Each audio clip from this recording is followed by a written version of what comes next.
Vijay Nagarajan, who is a leader at University of Edinburgh. Vijay is has come here at least a couple of more times than before. He graduated from University of California at Riverside. Prior to that, he finished his undergraduate from Ecolam College of Engineering. His research interests are primarily in computer architecture. Today he's going to talk about semantics directed child memory. Vijay has won a number of awards in the IT conference, some Best Paper awards. And, Thank you. Thank you, Professor Govind. So it's a pleasure to be here. Morning, everybody. So yeah, the title of my talk is Semantics Directed Shared Memory. So in which I'll be advocating an approach in which shared memory implementations, I'd argue that they must be systematically refined from specifications rather than using ad hoc techniques to design hardware and then post hoc verify them. Okay. So this is joint work with a number of my current PhD students, past, and also collaborators.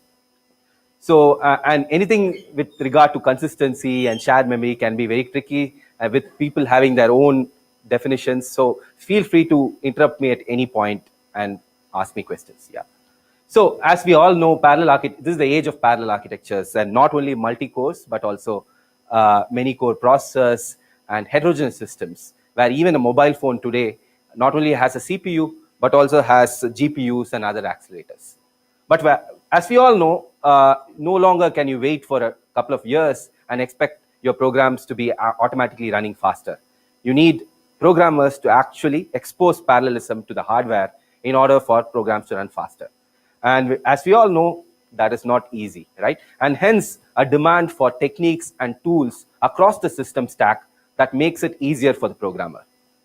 One such support is this shared memory abstraction, right? Where, what does it promise?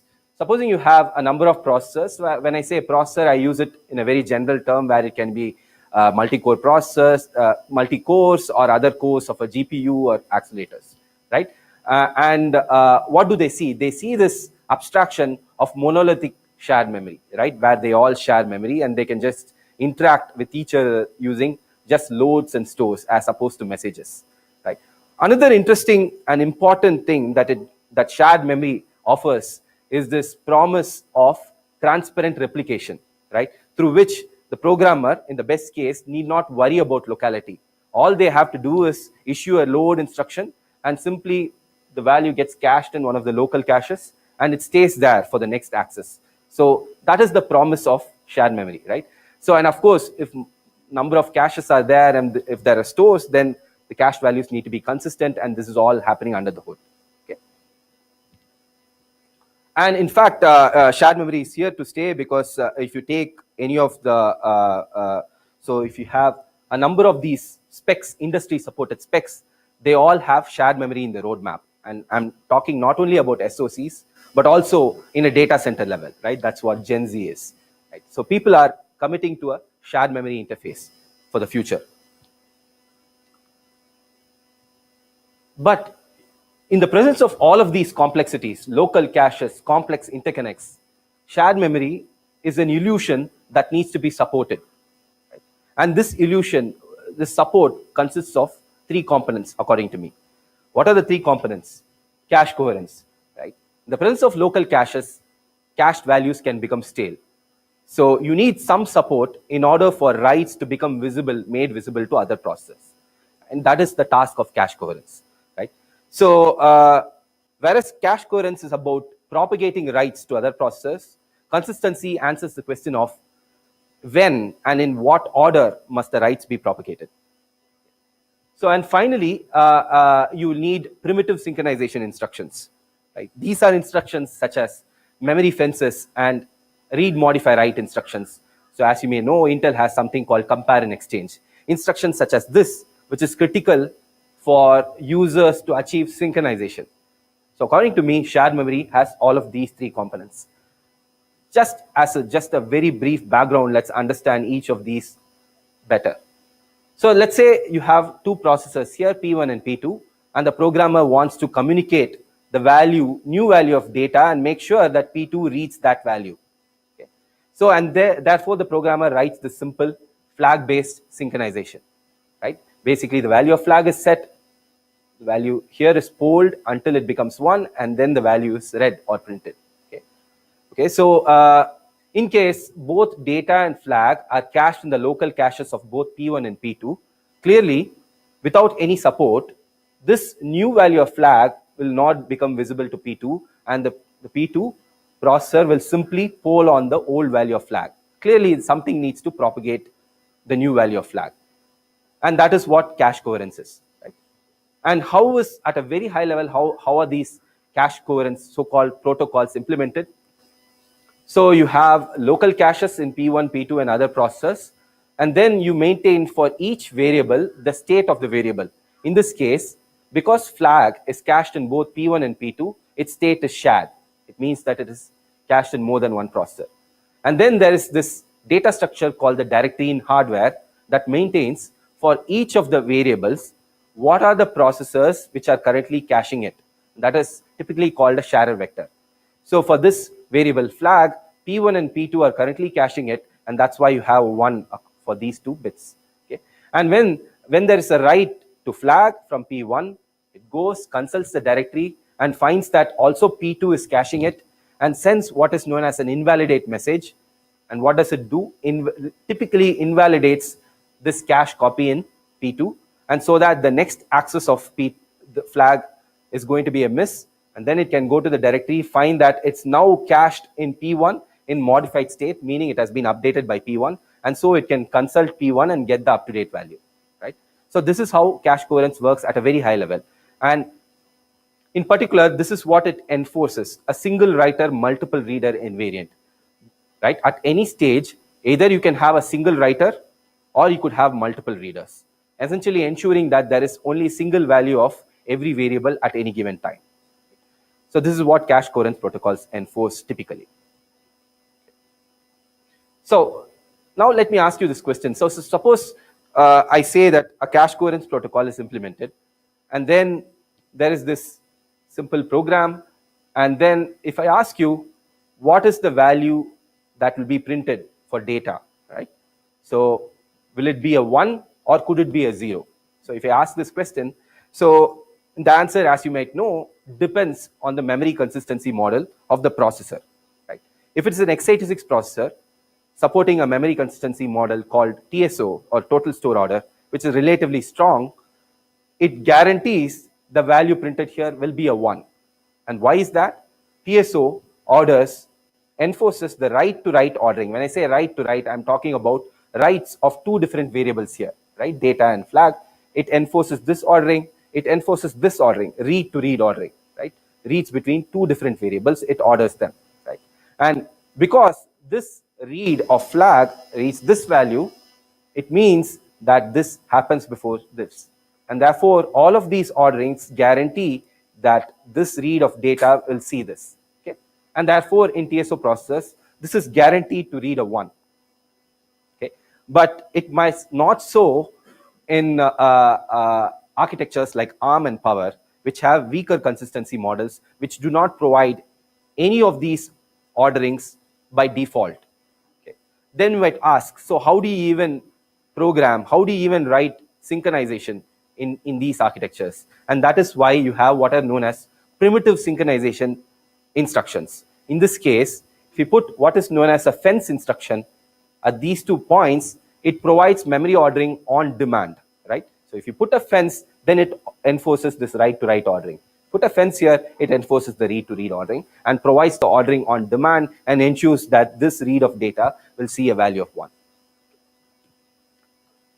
Okay, so shared memory, whereas it has all of these nice properties, transparent replication and all that, there's been number of problems plaguing shared memory for the past 20 years. Right? One of the problems is ambiguous prose specifications leading to widespread confusion, right? So let me narrate to you a kind of an anecdote, right? So when multicores were initially created around 2005, 2006, and then Linux kernel developers wanted to kind of port their synchronization primitives for these multicores, right? And clearly they needed to understand the consistency model, right? But the problem here was that until very recently, most of these consistency models are described in prose and examples. But unfortunately, prose could be ambiguous and examples could be incomplete, right? So, and therefore, questions such as what will happen in certain situation may not be answered by either the prose or the examples. In such cases, what happened actually was that you have a number of messages across all of these kernel developers, and finally, as an oracle, the person who actually did the microarchitecture had to intervene and say that I actually implemented like this, so you can use this. Yeah. So clearly, that kind of a state of affairs is not ideal, right? So and therefore, this work done by Peter Sewell from Cambridge and other researchers, in the last 10 years, things have changed, right? So nowadays, what they did was basically formalized memory consistency models of most of these processors precisely in mathematics. When I say precisely, what I mean is using specifications. There are two types of specification: axiomatic and operational. With axiomatic, you use relations in order to describe, like I said, write to write ordering and read to read ordering. These kinds of relations are precisely specified in mathematics. And also there is this operational specification where the memory consistency model is instantiated with an oracle machine which actually enforces the memory model. So there's been great work done in the last 10 years, and now if you take any processor, it's mathematized, right? So and associated with that, you have what are known as litmus tests, which, and then using these mathematical models and given any litmus test, which are basically example scenarios, you can answer questions about what will happen for such a situation. If you take a modern memory consistency model called RISC-V, which you must be aware, right? This is the open instruction set architecture, which the memory consistency model we all designed. It is again mathematized in both axiomatically, operationally, and comes with more than 70,000 test cases, right? So I would claim that this problem of imprecise specification of consistency models has been solved in the last 10 years. Okay? That's great. But there are other problems. Bugs in the implementation. So if you take something like a coherence protocol, one would think that we'll know how to write these, right? Because they're old. They've been there for the last 20 years. But that's not the case. So if you take something like this processor here, big little architecture of ARM, which is powering this Samsung mobile phone. So as you know, might be knowing, this big little architecture has this Brawny core and the Wimpy core. The idea here is that depending on the power constraints, processors could kind of switch between these two kinds of cores in runtime. And in order to do this efficiently, it leveraged a cache coherence protocol so that you could kind of have those data items which are in read-only state in both of these processes. But the problem here is, because of a bug detected in the coherence protocol very late in the design stage, what they had to do was to ship these mobile phones with coherence disabled, right? And so this main advantage of this kind of switching the tasks between the Brawny and Wimpy core was not realized, but because you needed to kind of flush every time you wanted to switch between these two processes. So all I'm trying to say here is that even after 20 years, we still reliably writing coherence protocols is hard. And finally, this I claim is one of the problems plaguing shared memory. This perpetual tension between efficiency and programmability. None of the processors today, for example, have a memory model which is thought to be the most intuitive, called sequential consistency. We talked about orderings there, right? Sequential consistency is intuitive in the sense that it enforces all orderings, right, by default. But none of the processors today support it. MIPS used to support it, but none of the other processors today support it. Primitive synchronization instructions, something like a compare and exchange, is expensive even today in an Intel processor. So because of this, what programmers and library writers do is Their philosophy is to avoid this as much as possible because they're expensive. And this leads to more tricky code and bugs in the code, right? And finally, there are questions about whether cache coherence will scale. As you know, as we talked about, right, the sharer vector, which maintains for every variable the number, the set of processors which are caching that variable, and this data structure, for example, can scale linearly with the number of processors, which means that the space associated can increase quadratically because it's associated with every cache line. So what we have shown in the past 10 years is the following: that performance can indeed coexist with programmability.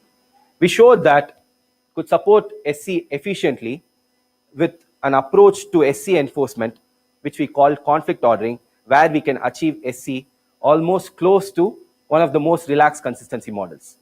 And in fact, we can do this even without speculation, right? It's been known. So those who are aware of memory consistency work know that memory ordering overheads can be overlapped and hidden using speculation. But what we showed was that you can do this even without requiring speculation. I'm not going to talk about this work, but I'm just going to illustrate the key idea. So the idea here is that why is sequential consistency thought to be hard to implement in terms of performance? The reason I claim is that implementations enforce memory ordering explicitly, right? If there is a write-to-write ordering here, that is enforced by actually performing two writes in real time in order. In doing so, I claim that they are not actually precisely implementing sequential consistency. They are implementing a stronger model called linearizability, right? Linearizability is a stronger model which, if you've taken a distributed systems course, you know that the operations need to actually performed in real time in order. But sequential consistency does not require that. So what we did essentially was to expose this precise SC specification, which is weaker than linearizability and allows for memory operations to be performed out of order while still making it appear as if they are performed in order, right? That's what we do. In particular, all we do is enforce ordering between racing operations and not program ordering, right? So I can talk about that offline more, but this is what we did. Expose a precise specification of SC to the microarchitecture and design microarchitecture against it.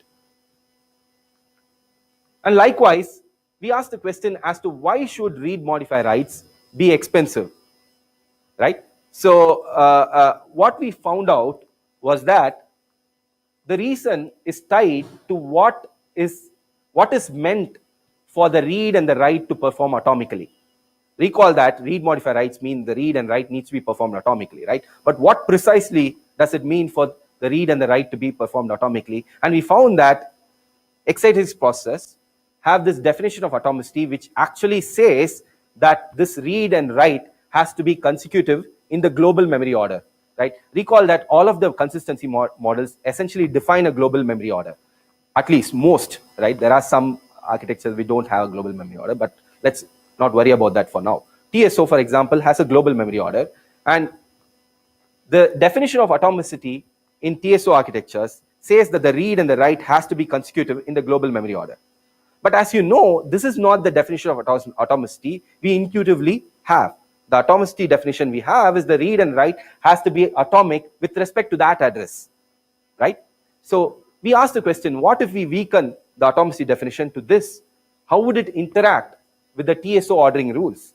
Then we found that whereas the strict definition of atomicity implicitly enforced a write buffer drain, all of the writes before the read modify write have to be drained, and that is why read modify writes are expensive in x86 processors. If we weaken the atomicity, we found that we can get away with not draining the write buffer. So in that way, you could have a more efficient read modify write. But that's not all of the story. In weakening the semantics of read modify writes, we are subtly changing the memory consistency model. We are changing its semantics. So the question is, can the old read modify writes be continued to be used? Can the new read modify writes, can it be continued to replace the old read modify writes? And for that, we proved precisely that if the old read modify writes can be used in synchronization situations as before. And we prove this more rigorously by stating that if you have language level consistency models, there are mappings to get to the language level using read modify rights. We can continue to use the same mappings with read modify rights, with the new read modify rights, right? And finally, I'll talk about coherence a little bit more. Okay. So, what is the relation between a coherence protocol and a consistency model? So, whereas traditionally people were separating consistency and coherence, right? So they were saying that coherence protocol really is something which provides an abstraction of atomic memory, and then you have consistency models. What we did was we asked the question, what if we make the coherence protocol directly satisfy their specification, which is the consistency model? Consistency model is all that matters. So what if we design coherence protocols to precisely target the consistency models? And this is not new in the sense that there's been work on relaxed consistency, release consistency, for example. There's been protocols which can target release consistency, right? This is not new in that regard. But what is new is we asked the question for a relatively strong model, in particular TSO. And what we found is that if we target coherence to satisfy consistency directly, then we can get away with something like a sharer vector completely, right? So that was our key result. So we did not need even for the writes to go and invalidate other shared copies. All we did was the writes simply went to the lower level, wrote back, and on the reader side, you pulled values from the lower level. That's what our coherence protocol did that. Right? So, and this is an interesting result because following this result, there was subsequent protocol which even satisfied something like SC, which is stronger than TSO, right? Using this kind of an approach. Right? Again, this harks to this fact that, yeah, the intuition is this, right? If you take this kind of a code sequence, right? So what does typically TSO process do? So all of these writes are issued to the memory system, presented to the memory system in order. Of course, speculation is there if you forget about that. They're presented to in this order. And the coherence protocol for each of these writes goes and invalidates shared copies. So in doing so, eagerly performs all of these writes, right? The writes are performed eagerly, meaning that the writes become visible to other process eagerly. And for that, you need a sharer vector, right? You need to know for the write to perform, make it visible to other process, you need to know what are the other process which are currently holding that block. What we did was that we did not invalidate shared copies on a write. We simply wrote through to the lower level. Of course, we didn't write through, we just wrote through the state, but forgetting about that, we wrote through to the lower level in order. Okay.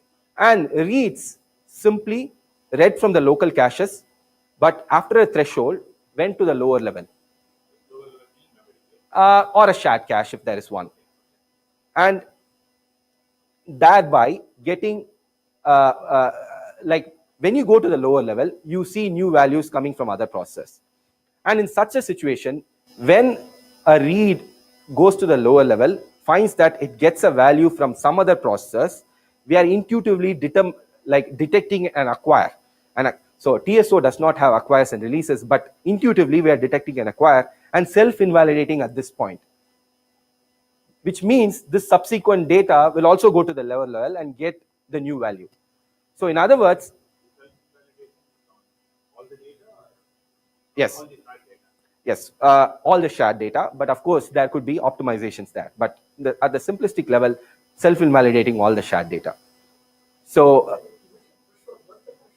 yeah, good question. So for liveness, eventually you will need for data items to see new values, right? Because we are not propagating writes eagerly, eventually they'll have to propagate. So the way we do it is that there needs to be a notion of time, right? So, and we have a proxy for time. What we do is every read hits in the L1 cache for a threshold number of times. And then after the threshold, it goes down to the lower level. If it sees a new value coming from some other processor, we self-invalidate, right? So one might think that does the threshold, Good. So yes. So yes. So one might think, what does the threshold matter to the semantics, right? So it does not, because all of these consistency models are safety specifications. Of course, you need to have liveness, and the threshold itself, if you guarantee that eventually it will go down, liveness is enforced. None of these codes can be written for any particular liveness guarantee, right? So all of these codes are tolerant to. Exactly. Yes. But the stale reads, yes, we don't avoid stale reads, but who shared memory programs are already resilient to stale reads. So suppose this code executes, right? And suppose this P2, maybe it has a faster processor, maybe this while loop executes somewhere here. In how to distinguish an eager protocol and a processor in which this while loop just executes sooner? There is no way to distinguish these two, right? So in some sense, there is, all we need is for the writes to propagate eventually, and the very nature of shared memory programs will have to be tolerant to staleness anyway. Yes.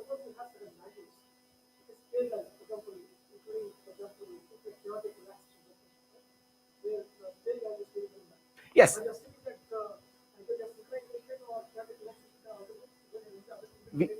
We don't assume anything. So all we assume is directly and. What you're saying is that once their right is seen, then all the other rights before that will also be. Exactly. This is precisely what TSO mandates, and this is precisely what we guarantee. This is what even SC mandates, right? SC also, even something like SC does not really is tolerant to stale reads actually, because there is nothing ordering. There is nothing ordering what. Yes, it is only the synchronization. Sorry, it is only the shared memory dependencies between the threads which enforce order. So there is nothing which, even sequential consistency, there is nothing to say something is stale. That is how what is different between linearizability and sequential consistency, right? On a L1 cache, if you go down to the next level and bring some data, then you have to invalidate everything that was there in your L1 cache. Yes. That's the penalty. You invalidate everything. But of course, we don't invalidate everything. You can track sharers, and if you know something is private, we don't need to invalidate that. If you know something is shared read only, we don't need to invalidate that. And we also have timestamps, which through which we kind of determine dependencies. If there is a shape of dependency like this, right? Yeah. Then the state that you are adding would actually compete with the state you would actually have as a sharer vector. That's a good point. Especially if you have start having the hierarchical model, where you don't have one bit for each processor, but you have it for a cluster. Good point. But in the end, what we show is that in this sharer vector solution, you'll have space increasing quadratically with the number of cores. But for us, we have space increasing with as n log n. So the amount of space we have in the end is kind of asymptotically better than the sharer vector. Quadratic if you assume flat. Good point. Yes. So that's all valid point. But all I'm saying is that this is just an alternative way to start optimizing, and this direction already gives you an advantage because you don't need sharer vector. For example, subsequent work, what they used none of these timestamps that we used, and used just sharer tracking using TLBs also for this. And in general, we're able to precisely invalidate, self-invalidate whatever is really read right. So what I want to say here is that yes, what you're saying is fair, but this is just an alternative way to start optimizing things. So any other questions? Yes.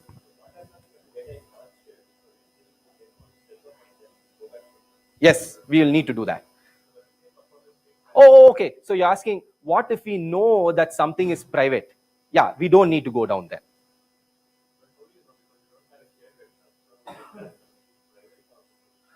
Okay, okay. So there are ways to do this. You can use the TLB for this.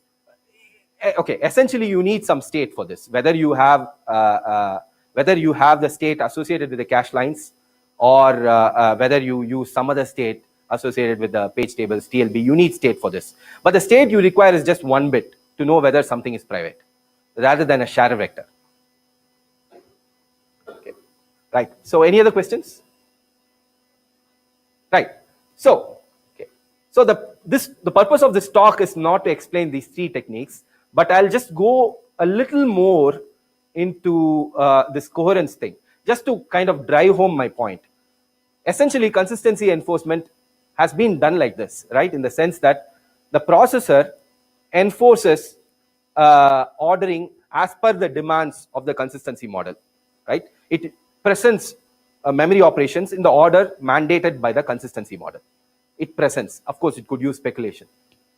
Then what does, then you have something like an atomic memory, right? Which appears to perform memory operations one at a time.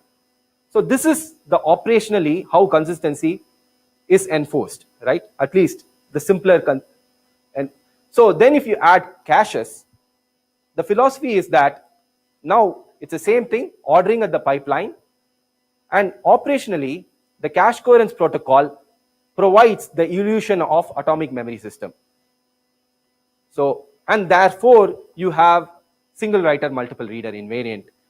If you guarantee that, then this seems like this box, this seems like this box, right? This is the philosophy of consistency enforcement. That is why you need eager invalidates. Okay, so if I were to say this more precisely, this is the pipeline is taking advantage of the consistency, right? If it's TSO, then write to read ordering need not be enforced in the pipeline, but the coherence protocol is enforcing linearizability. It is enforcing whatever the atomic memory system provides as an interface. That has been the philosophy for consistency enforcement. Now, if you take something like TSO, which operationally is like putting a store buffer on the processor, right? It's like you can put the stores inside this and go ahead. So that is operationally what TSO is. How would that look like? So this is taken advantage of in the processor pipeline. Writes in fact go to the store buffer, and you don't need to wait for the writes, you can go ahead. But at this level, this is agnostic of the consistency model. This continues to enforce linearizability and for making the coherence protocol the coherence protocol continues to provide the illusion of an atomic memory system. All we are asking is, why not make this box like this? Why not make the coherence protocol be aware of the consistency model and take advantage of the facts that writes can be buffered? And this is just why writes we don't propagate it to other processors eagerly. We put it to the shared level. In effect, we are buffering the write, right? We are not making it visible, and then later we are pulling the new values in the read side. Okay, so that is what we are doing. Okay, so we do write through, self invalidate, and so there is no sharer list. Okay, so why have then there is a question, why haven't people, this doesn't sound like totally an idea that people could have thought of, right? So why is it that people don't do this? So the answer to that becomes obvious when you think about what was done in early 2000s, late 90s, right? So there was this company called Alpha Compact then, and it had various names, but so, and then Lamport was part of that group, and he was in charge of kind of verifying their coherence protocol. And he wanted to verify their coherence protocol directly against the alpha consistency model, which you know is very weak, right? And this is what he had to say. It became obvious that we did not have the time or the people to write a complete correctness proof by hand, right? Verifying that coherence protocols are linearizable, that is, they enforce an illusion of an atomic memory system by verifying properties like SWMR, is much easier than verifying that a coherence protocol directly satisfies the consistency model. In fact, people have shown that even verifying that a coherence protocol satisfies SC right, with finite number of addresses values, but in general n processors, is an undecidable problem. Is undecidable to verify SC, right? And the reason is simple. If you think about SC, does not say that writes need be done when then and there. So things can be made right later in the future. So you need to keep maintaining history for a long time in order to ensure that something is correct, and that history becomes infinite. So that is why in general it is an undecidable problem. But of course people have shown that there are ways to, in most protocols, right, because of the structure in that, it becomes tractable. But I'm just saying here that there is a reason as to why coherence protocols provide this illusion of atomic memory system, in part because of verification becomes much simpler. Okay. So then we looked at the problem. Can we actually verify that our protocol satisfy TSO, and can we do that formally? So this is how typically coherence protocols are formally verified in a model checker. Of course, theorem provers can also be used, but this is the idea, right? You take a coherence protocol, which is essentially a state machine, you encode that in something like a model checker, which is just a tool for encoding state machines and exploring the state space. Then you make sure that SWMR, right, at any time can a variable or a cache line be written to, or can it be read by multiple processors, but not both at the same time, right? Can this be? This is what people do. So, and ensure that this is satisfied. So this is a proxy for linearizability, by the way. Okay. But so how do you even verify consistency with this approach, right? So this is something like linearizability can be encoded nicely with this simple thing. At any time there is a cache holding the block in a writable state, or it holds the block in a readable state, but not at the same time. How do you even do this for TSO? So one way to do that is take a protocol, translate it in the model checker, take an operational model, right, which really is like this, but only at a very high level of abstraction. For example, TSO could be processors connected to a store buffer. That's it. It's a very simple processor where there is a processor, there is a store buffer, memory. Okay. That could be a very abstractly it represents TSO. Then you could do something which is called alternatively as refinement or weak simulation. The idea here is that you do a step here, and make sure that the states match. Do a write here in this machine, do a write here in this machine, do a read here in this machine, do a read here, and ensure that the reads read the identical values. So that is one approach that could be used in a model checker, right? So in fact, yeah, I'll not go into that, but yeah, that's an approach. But there's a problem. There are two problems, in fact. So this kind of model, the store buffer model for TSO, right? The number of entries in the store buffer is unbounded, and having unbounded things is not good for model checker. Does not like unbounded things. You'll need things to be bounded. So another thing is that I'm still not really, I've not really understood this, but this is my intuition. Let me say this. So in order for this kind of a refinement or a weak simulation proof to go through, whatever you have on the left-hand side and the right-hand side needs to be close to each other, right? For a lack of a better word. Then only this kind of a refinement will go through, right? So this kind of store buffer model for a TSO pushes things to memory. TSO, on the other hand, TSOCC protocol, as I said, a write does not push values to other cores, but reads pull values. So this store buffer model does not really semantically close to our protocol. So this kind of a methodology, we could not get that to work. So what we did was came up with another model of TSO, which is a dual of this model. Just as I said, it's a very abstract TSO model in which values, rather than being pushed to other cores, can be pulled from the memory. We proved manually that this model in fact is TSO, and then we put that in this approach. Then we automatically in a model checker ensured that the values written by reads matched in both of these abstract machines. Sorry, this abstract machine and the concrete machine. Does it make sense at a high level? Any questions? Okay, let me get back. Right. So this part clear where you could this could be a way for model check. Okay.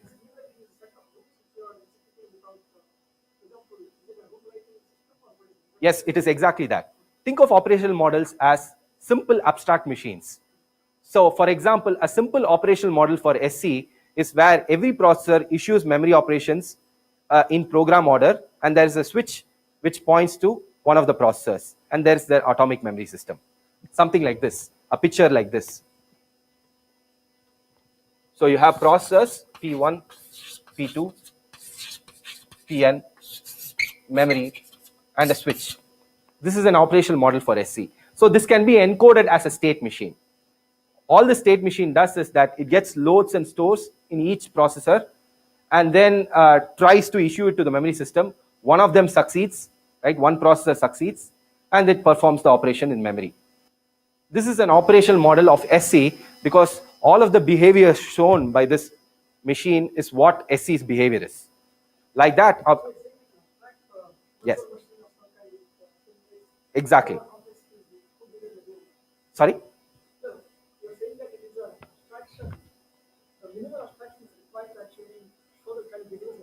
Exactly. Yes, that is precisely what an operational specification is. It is a state machine realization of a memory model. And all of the behaviors permitted by that machine defines the behaviors of the memory model. It is one way of defining the memory model. Right. So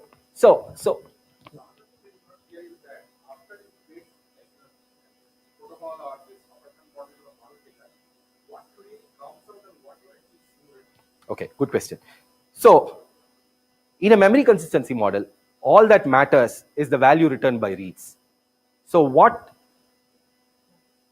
is essentially what we do is, for every write, here we do a write in this machine, in these two machines, and it updates state in both of these machines. Yeah, Coherence protocol updates states. This simple machine updates state. And every read we do as per the rules of the protocol, the rules of the machine. And then we see whether the values read by the read match. So that is what we, yes, across these concrete machine and the abstract machine. It's okay. Let me. So it is actually one direction equality. It's yes, exactly. Exactly. Exactly. That is all is required. In order to verify that TSOCC satisfies TSO, we need to prove that all of the behaviors exhibited by TSOCC are allowable behaviors of TSO. Of course, if TSO has more behaviors, we don't care. So that is what is meant by weak simulation here. It is one direction, like less than or equal to kind of thing. Does it make sense? So, yes. So the straightforward thing in this approach would have been to use the common operational model of TSO, which is like this, which has a processor and a store buffer. But the problem here is that two things: that the store buffer is it could be infinite, and that is not good for a model checker. And the second thing is that the store buffer model is different semantically than what TSOCC does. So this kind of an approach does not go through, right? It could say that these values matched, the two read values may not match, but it does not imply that these two things are equivalent.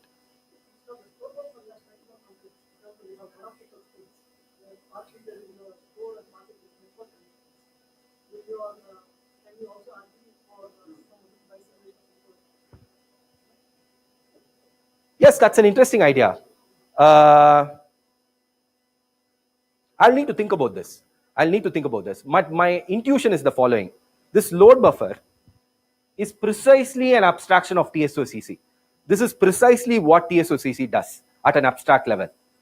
So, cache coherence. Yes, sorry for all of these. Yeah. So, so load buffer, because it's a dual of the store buffer.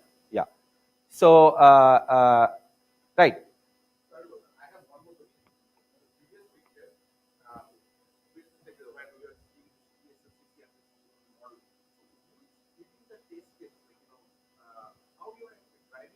Yes. So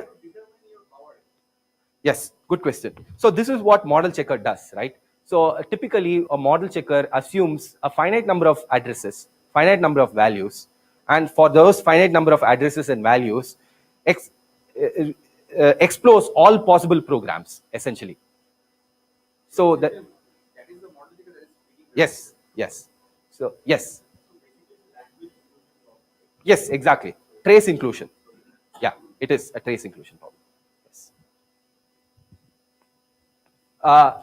Okay, so this kind of thing actually gave us a spark, right?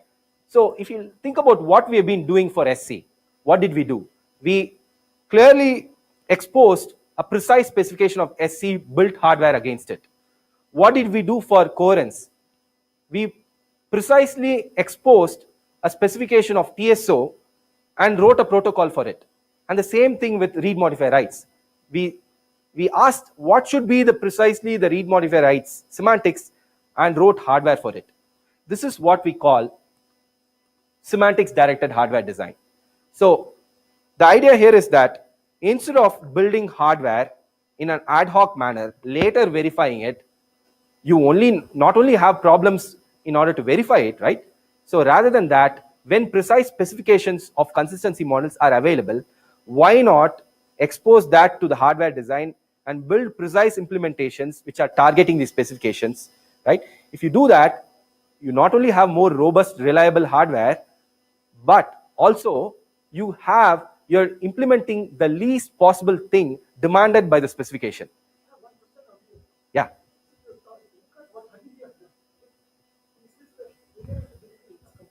Yes. And you are saying that so linear is because it gives you your basically antithesis of time. No. So whereas actually what you require for your sequence consistency, if you don't take away time, you are arbitrary to move. This is an architect's law of sequence consistency. Whereas OS gets like the image will be because we are anchored in time proximity. Exactly. So great question. So where is the magic here? What's happening? Okay, let me explain this. So I have thought about this for the last 2 years. So I have thought very deeply about this. So I'm not saying sequential consistency. Lamport said that. So why are computer architects using sequential consistency? Why not use linearizability? No, because they don't worry about time because you are abstracted time. Exactly. So you can arbitrarily move things around. Yes. Whereas linearizability you have to anchor at least some of it because you actually deal with real world things. Exactly. And if I had to answer this question in a similar way, the reason here is that in distributed systems, when a write completes, is visible to the client. Supposing you're issuing a put request in a key value database, you will know that a put has completed. So whereas you have a store, whether a store has completed or not in a program is not visible to the programmer. All the programmer can observe are the values written by the reads. And that is why linearizability in that setting is sequential consistency. This is exactly what Lamport said. So in the sense that, I mean, indirectly, because there are lesser things that can be observed in a shared memory program.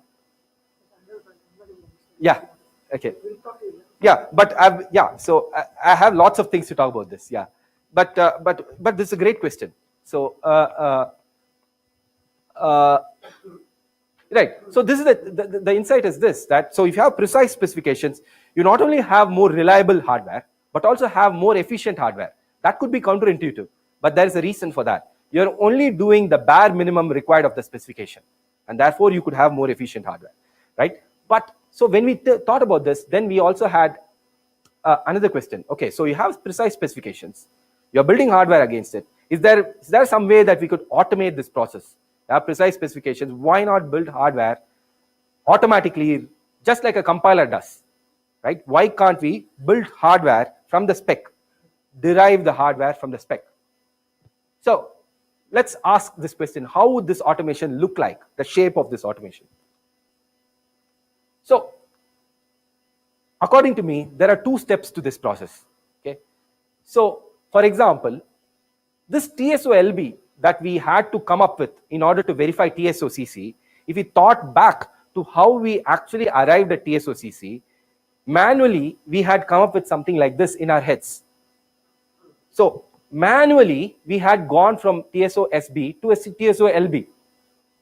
So that kind of a transformation has to be there. At an abstract level, you're changing a way of fundamentally enforcing TSO. And there's a second step. Okay? And the same thing with SC. Right? I'll not talk about this, but even conflict ordering, that SC is also like that. Fundamentally changing the operational model of what we want to support. And then there's a second step. Yes.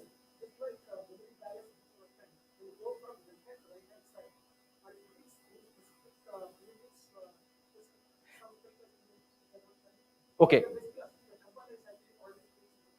No, all I'm saying here is that I'm just thinking about the process of automation and understanding what this automation looks like, the shape of it. And I'm not really talking about tools here. I'm just saying that these two are abstract machines. The original TSO abstract machine is like this. The new abstract machine which we are building TSO for looks like this.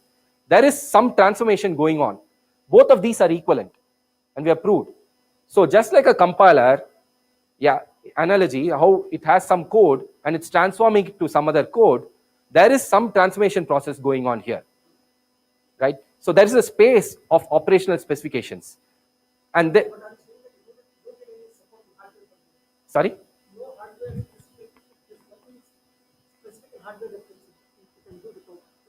Yeah, this is just if you forget about hardware or software, this is just an operational model, a finite state, a state machine of a property. And there are several ways of saying the same thing. Several state machines which encode that property. All I'm saying here is that there is a space here and there is a transformation here that needs to be done. Some transformation, this state machine, for example, could work better in certain situations. That state machine could be better in some situations. Just like you have a space of equivalent models. But the thing is, that has to work. You need to have some kind of memory barriers set up for that model. Right? No, there is no. Oh, this is just okay. This is TSO, by the way, does not have memory fences in it. It is just a model which contains just stores and loads, and it just says that the fact that TSO, because it allows for stores to be buffered, you have a store buffer there, and in doing so, it is encoding TSO. It is encoding.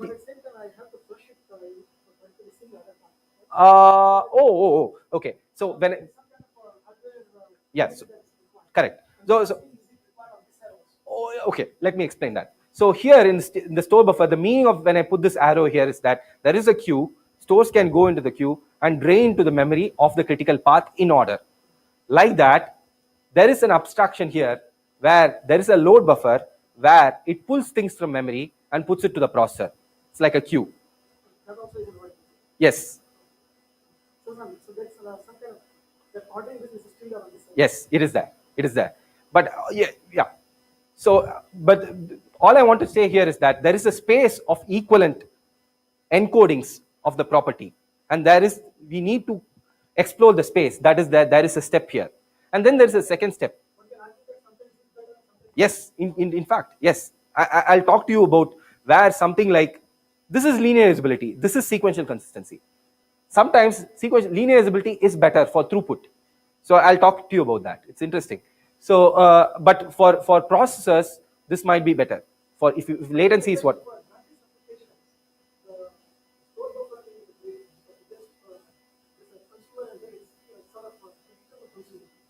Perhaps, yes. So, but there is a second step to it.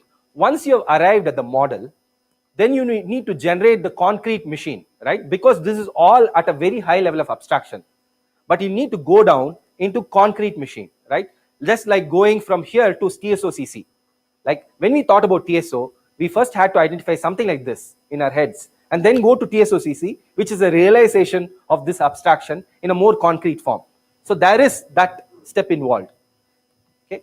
So then we started, okay, so this looks like a harder problem. So why not look at this problem? We have a high level of abstraction. Can we go down to a lower level of abstraction? And we asked this question for coherence protocols. And when we say coherence protocols, we mean the classical coherence protocols which guarantee single writer, multiple reader. So in particular, we asked this question. I mean, coherence protocols are difficult, and yeah, so and everybody says that. So why is it difficult? It seems like something like this, right? We saw that two processors could be in shared state, they want to write to it, go to the directory, invalidate other sharers, go to modified state. What could be hard about this? It feels like that, right? So the reason it is hard is that this is an abstract specification. This is an abstract specification which guarantees that all of these state transitions happen atomically, as if they happen through an atomic bus, for example. But that's not true. In real systems, you could have directories, distributed directories, and each of these could involve multiple substeps. And in order to provide something logically atomic, you get this complexity with all of these transient states, right? So in particular, let's look at this, right? So if you want to go to S to M, you send the store, send a message to the directory, and go to this state. This is a transient state where you have sent the request to the directory waiting for acknowledgements. At that point, you could get whatever request that this state can get or this state can get. And you'll need to handle all that. So you need to handle the cross product of all of these situations. That is where the complexity comes in. So non-atomic transactions, right? Plus all of this concurrency, there is no atomic bus. Then you get the complexity. So I'm running out of time. Can I take 5 more minutes? Okay. So stable state protocols, right? This style of protocols here. This is what I call stable state protocols. They're at a higher level of abstraction.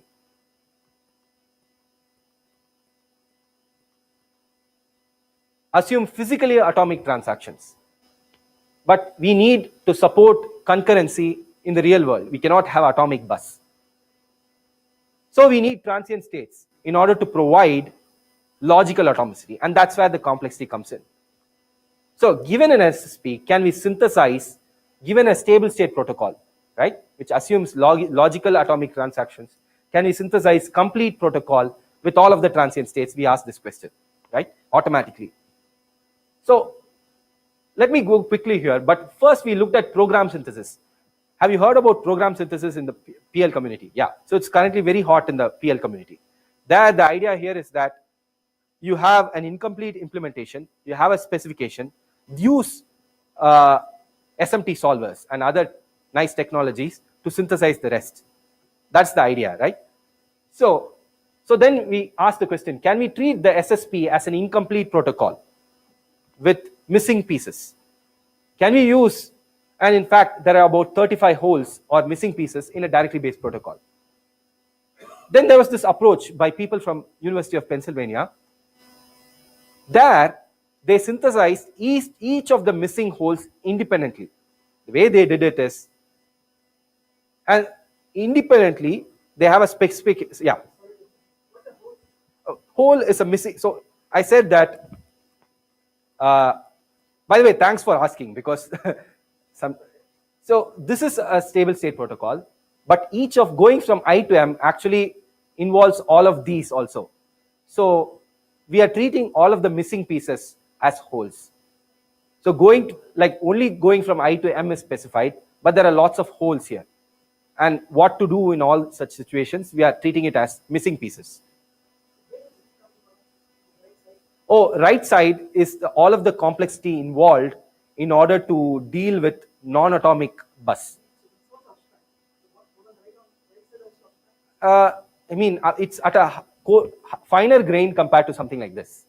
But it is, I mean, in the abstract in the sense that, yeah, it is not very log. But it's a state machine as well. It is more concrete than the left-hand side, because it is dealing with the reality that there is no atomic bus. Yes? Yes, they're similar to the ones used by Lezama and Sketch, yes. So, yes, this is precisely what they do, right? So, but they, yes. So, and no, this approach actually synthesizes coherence protocols, but that approach, extrapolating for this idea, means that you specify this SSP, then you try to figure out what the holes are, but you figure out the holes independently. each whole has a specification, and you synthesize the whole, and once you synthesize all of the missing pieces, you make sure that everything is fine using a model checker. This is the approach advocated by people from Pennsylvania, right? But clearly this is not automated, right? Because all what you want is to specify the whole SSP, get back everything, and avoid this kind of iteration, right? So then we ask this, can we try to get all of the holes together? So we use some of the tools similar to what Lezama did, right? Yes. Instead of having the intermediate state, I mean, that I've seen the intermediate state analysis, lock on a state and then wait for it to finish the entire transition and then move to the next state. Good question. So but there are two problems here. Locks constrain concurrency, first of all, right? So that, yeah, it is okay. It is simulating an atomic bus in a directory. So they do constrain. The second thing is what to stall, what not to stall becomes tricky there. You could have deadlocks there. So it's still a hard problem to know what to stall. Yeah. Right. So we use some of the tools which are available in the program synthesis community and ask the question, can we synthesize all of the missing pieces in one shot? We could not, because of the search space was in the order of the Avogadro's number, right? It's huge. We could not. So we have some optimizations, do some kind of memoization, but basically we failed. We could only synthesize 12 holes of the 35. So this approach clearly did not scale. Then we came up with another idea, right? Why should you search? Why not understand what we are doing, right? So the stable state protocol is a sequential specification. It's like an atomic specification. The final protocol is like a non-blocking concurrent implementation, right? It's like having the stable state protocol is like a sequential data structure, like say a lock-free, sorry, a sequential stack. And then you want to parallelize it. Having a non-blocking stack is analogous to having a non-blocking coherence protocol. It's very similar. And then what are transient states? They are like synchronization. So it's very analogous. So essentially, going from here, stable state to non-blocking concurrent protocol, is like going from a sequential stack, for example, to a non-blocking concurrent stack. And this is a hard problem. There are communities for doing this, right? So this is a hard problem. And no wonder cache coherence protocols are hard. Okay, that's good to know. But let's go dive a little bit deeper. What is the meaning of non-blocking data structure? So you have two methods. Sequentially, they're performed in this order. You want to transform it non-blocking fashion concurrently. You want to overlap them as much as possible, right? And in order, but at the same time, make it appear as if these two are in this order. How does that community do this? Using what are known as linearization points. They identify linearization points, use typically read, modify, writes, synchronization instructions, and make it appear that these two perform in this order. And that is where the complexity lies, identifying linearization points. Let's look at this. Okay, it's very similar. These are the two methods. Two cores want to go from S to M state. They're racing, just like method 1 and method 2. And you want to overlap them as much as possible. There's a difference here. The linearization point is given to us. The directory is the linearization point. So what was the hard thing there is given to us. So the problem of going from stable state protocol to non-blocking concurrent protocol is not as hard as going from any sequential data structure to a non-blocking concurrent data structure. It is an easier problem because the linearization point is given to us. So if you take this, if you understand this, then we are able to kind of demystify what goes on with transient states.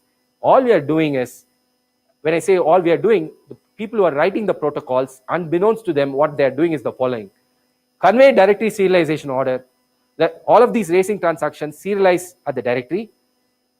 Through the transient states, they are conveying this order to the caches. And everybody agrees on this order. That's all there is to it when writing cache coherent protocols, right? So if you understand this high level idea, we are able to go from this to this automatically, like a compiler. So this tool that we have, Protogen, is a compiler. It takes in this state machine, produces this state machine, but uses the insight about what transient states are. And we are able to verify this in the model checker that whatever it does is correct. Not going into detail here.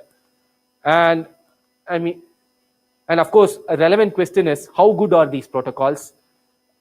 There are not a lot of coherence protocols available. We took what was available, right? And we found our protocols actually had fewer stalls than what was manually done. And the reason is kind of makes sense, right? Because it is a hard problem, but there is an underlying methodology to it, and it's like asking a person to sort 1,000 numbers. Clearly, if you automate it, you can do it better. So this is available to play with. You can play with. So let me just conclude, because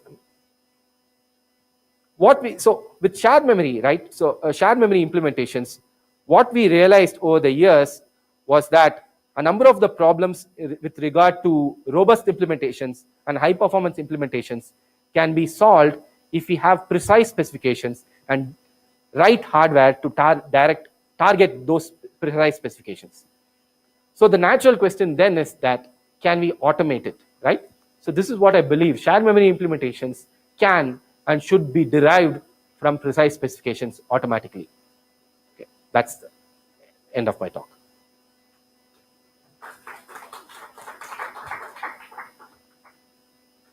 So in your model, for example, you have all these notions of network that you think about state registers and atomic and those kind of, and then you follow up for synchronization technology. Can you actually derive this kind of properties from this?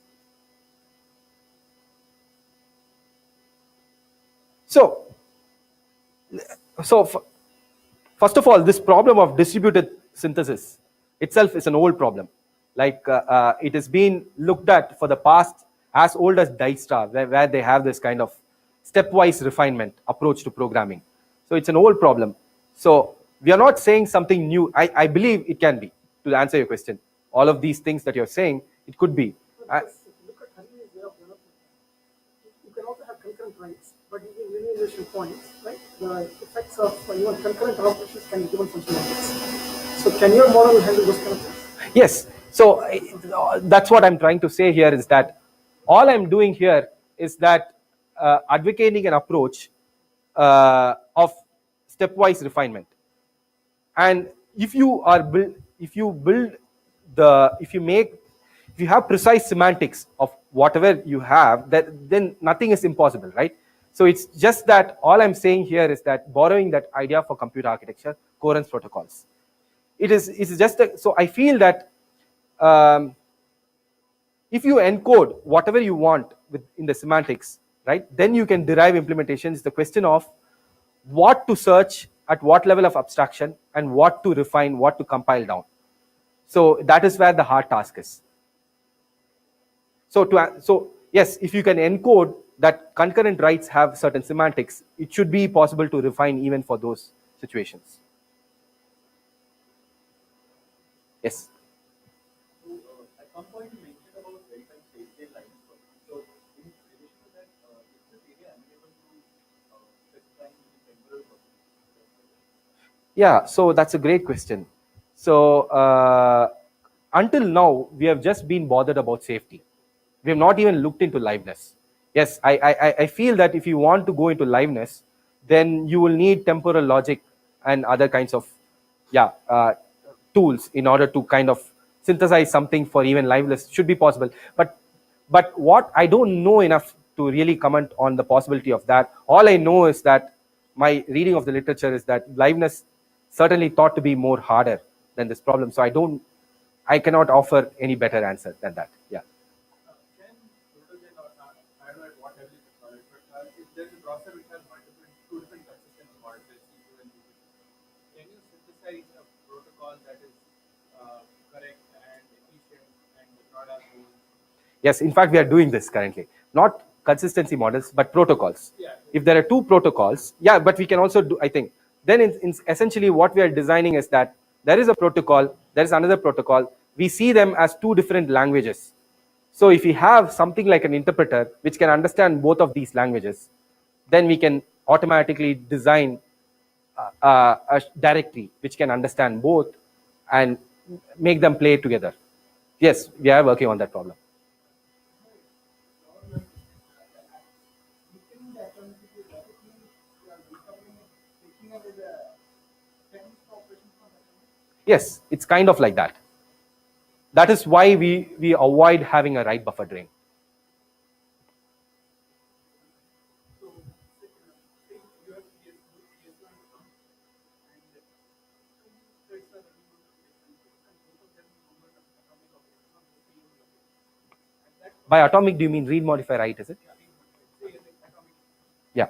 So now, when the second thread does the atomic experiment, it should be able to see the first thread, right? One of them should see. Yeah, one of them should. Now, when it sees the first thread side, the TSO model says that it has to be able to see all the previous threads of the first thread also. Yes. So that means at the point of atomic operation, you will have to do a full capture because you are not maintaining any data structure that tells which all things are doing. That would make the atomic operation very. Great point. Great question.